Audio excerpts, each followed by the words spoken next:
Okay, because this is a Toyota, and it used to have these separated light bulbs, but those are long since gone. So that means your brakes and your directionals are actually physically separate bulbs.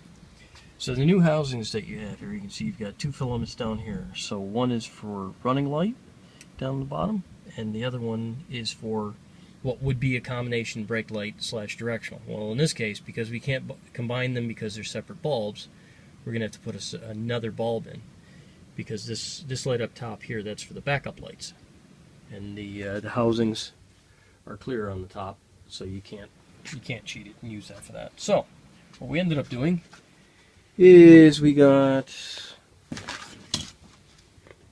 couple of these little fellas here, and then I drilled a hole in the metal plate.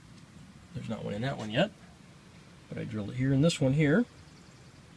Focus, thank you. And that gives us a place for our bulb to go.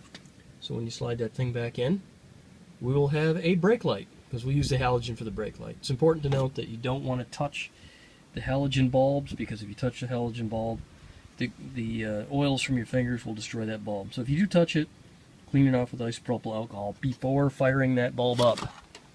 That's very important. So I'm going to drill a hole in this right next to one of these, and what that will be for is it will act to hold that bulb in, because it's fairly solid right now. I drilled the hole just tight enough so it would fit, but it will work like that. See this piece here? Back that up a little bit so you can see it a little bit better.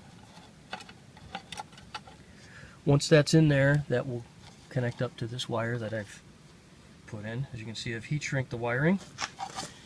The heat shrink wiring goes down through the hole here, and then I don't know if you're going to be able to see this or not. I'll shoot it anyway. So it's going to come through there, and I'll solder the rest of those wires down here. But as this plate here is separate, oops, it's not even in the right slot. As it's separate and will not ground by itself, that rivet will also have a wire attached to it. And that wire will go to one of these securing points on here.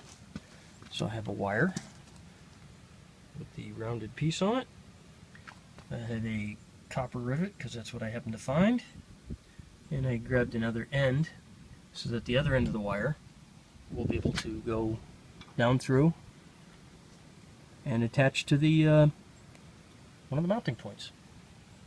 So that's it. That's how I'm going to solve that problem there, instead of getting a bulky converter and then hoping that it's going to work and trying to tie it into the one on the other side and all this other crap. So we'll see how this does.